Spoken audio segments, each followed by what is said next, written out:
Hey guys, so in today's video I wanted to talk about the biggest things that we really enjoyed off of our baby registry and we definitely used and would purchase again if we were to have another baby, and the things that I would skip if I were a first-time mom. Number one, swaddles. My baby really loved to be swaddled. We had a couple different kinds. We bought the Swaddle Me kind, and we also had a hand-me-down of the Halo. The baby was kind of fine with either one, but honestly, we really preferred the Swaddle Me. Both of them were Velcro, but the Halo has like long arms that kind of go like this behind the baby and a zip in the middle, and I found that it was very difficult in the middle of the night to have to fully take that off the baby. We did have to every single time take it off of our baby because we had to take his clothes off or else he would fall asleep while trying to eat. So anyway, so we found ourselves really gravitating away from the Halo, even though everybody talks about how much we love them. It just didn't really work for us. Every baby is different though. The Swaddle Me we really liked because it just had a piece of Velcro that popped up here, and then you had the arms that you just did on each side. It was very foolproof, easy to learn how to do. They had cute designs and they had a nice size up for whenever we needed that. Okay, so next is a baby carrier. We went through quite a few carriers trying to find the best one. The carrier that we put on our registry actually arrived like a malfunction. It didn't work. The little buttons didn't connect with each other, so we had to send it back. And when we did that, we realized that it was actually a little bit more bulky than we realized. Probably it would have fit a bigger baby. So for a newborn, that's not something that we were gonna want. So we did send it back so that we could try a different type of carrier. We did have a hand-me-down boba wrap. Really enjoyed that for when he was very tiny, but probably once he got to 2 months old, I didn't really find myself reaching for it anymore. We did use a few different kinds of carriers until we finally landed on the Ergobaby Embrace, which honestly maybe we should have just started with that because everyone talks about it. But I was worried because I'm so short and my husband is so tall that we would have a hard time finding something that we enjoyed.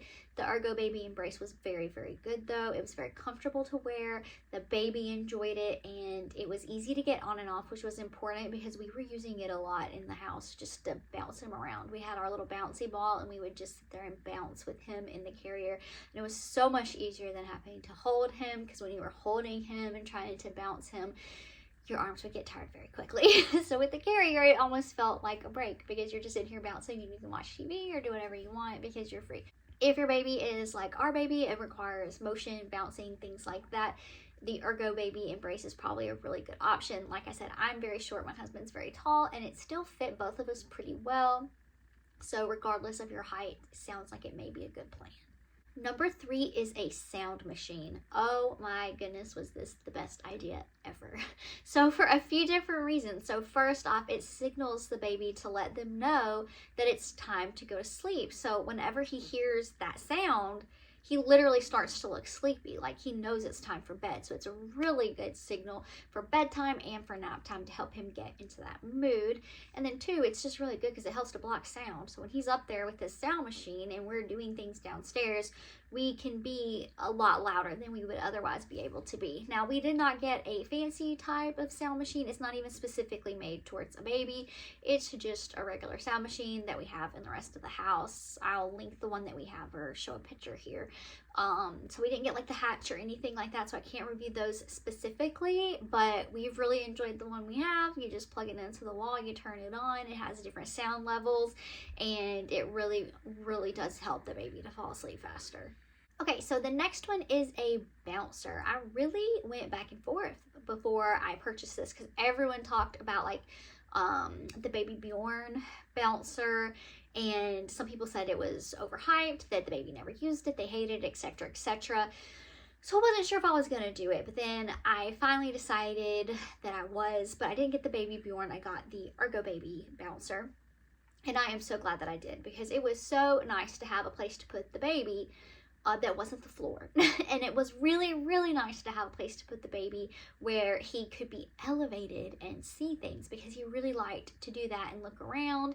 And also, even though unfortunately that particular one does not bounce itself, it was pretty easy to just bounce it with your foot to give him a little bit of motion. But the biggest part about it was just having him somewhat upright so that he could look around.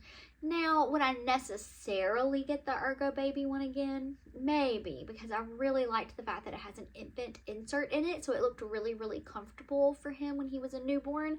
But I would want to maybe get one secondhand that actually bounces and see how that is, see how fast it bounces, see if the baby really likes it. Because the one thing that was kind of annoying is we got this expensive bouncer and then it doesn't bounce. You have to bounce the baby. But at the very least, it's a nice seat for the baby, and you can attach a little toy once they get a little bit older that they can start batting at. So that was the first time he ever really kind of played with stuff, was in the bouncer, which was really fun. This one may sound ridiculous if you don't have a kid, but a butt spatula. Oh my gosh, when I tell you, that made the biggest difference. And I know, because I babysat my nieces and nephews a lot, and my sister did not have a butt spatula. So the difference in having to get the cream all over your finger versus not having to do that is extreme. It's easy to clean because it's silicone, so you just wipe it with a baby wipe and it's good to go. And it's really cheap. They're like $6 to $10 depending on what brand you get. So I would 100,000% recommend, regardless of what type of baby you end up with, a baby spatula. Another must-have if you're breastfeeding is the My Breast Friend pillow. It is so perfect. The Boppies, I've heard it's also really good. And if you're planning on bottle feeding, honestly, I would still get one. The Boppy's probably just as good if you're going to be doing that. But the main reason I really liked the My Breast Friend is because it was very flat, and so it gave the baby something to lay on, so that you didn't have to hold them up the whole time that they were trying to nurse, which took a very long time in the beginning because they're not very good at it. It was a lifesaver. I used it every single time that he nursed for about the first 4.5 months. After that, he was big enough and he'd gained enough strength that I could just kind of hold him or prop him up with my knee. But before that, every single time, the My Breast Friend, it was huge difference. Okay, so now on to things from the registry that we did not use. Some of these may be controversial, I don't know, because I feel like I was fairly minimal with our registry. Really went with the things I thought we were going to use, but never used these. Number one is a bottle warmer. Probably we used it 3 or 4 times. It never ever got the bottle warm enough, ever. There was no point. It was lukewarm all the time. I still don't understand how people use those things. So we sold ours. We never used it. Kind of just taught him how to drink it cold if we could. We don't really give him that many bottles in the first place. Okay, so the next one is a baby nail electric filer. So I thought that I was being smart by getting the electric one and not getting the little clippers. It is still ridiculously hard. Baby nails are so hard to file or clip. So we never use the file because it is so particular, and it's very good at being a file for a newborn because it's barely gonna, I mean, if you touch their skin, it's not gonna hurt anything, but it takes forever to file it. It just like doesn't work pretty much, especially once they stop being a newborn. Even if you size up the little things, I felt like it took so long, and my kid moves so much that it just wasn't gonna happen. So we bite them off. I heard other people say that they do that in videos, and I was like, that is crazy. Why would you just bite your kids' nails off when you can just clip them? No, there's a reason. Trust me. Okay, so another one kind of in the realm of baby health is the Frida Snot Sucker. Y'all, I thought that I could handle I thought I could handle it. No, it isn't. It is so gross. And it also takes so long to manually suck out the snot. Please just get an electric one. Afterwards, I bought the Groansy nasal aspirator. Oh my God, it is so much better. It is so much easier to do. It's so much faster, especially if it's the middle of the night and you're trying to suck your kid's snot out so they can breathe. You do not want something that takes forever and that you have to make sure you replace the filter so that all the boogies aren't going in your mouth.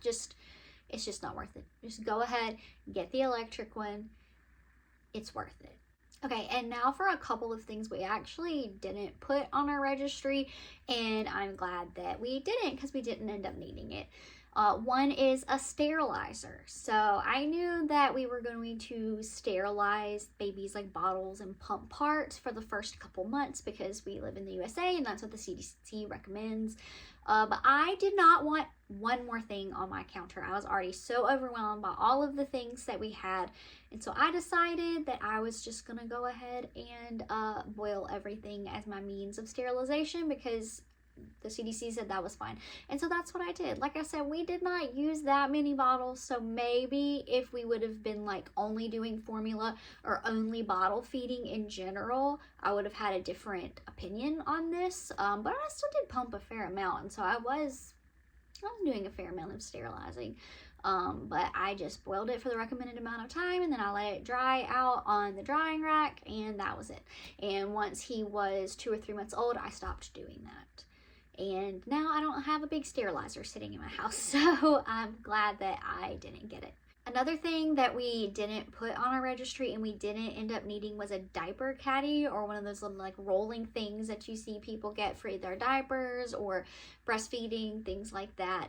One big reason is we live in a 2-story house, and so I knew like our bottom floor is pretty small. Honestly, I'd rather just get up and get it rather than like roll around a cart or use a little caddy. And we are one of those weird people who we only change the baby at the changing station. I know a lot of people said, oh, don't even worry about getting like a changing pad or anything like that. You're just going to change your baby wherever. We are not those people. I can count on one hand the number of times that I've changed our baby in our house and it wasn't on the changing station. So part of that is just to kind of know yourself. Like my back hurts a lot, so I'm not going to lean over on the floor. I'm going to put the baby on the thing.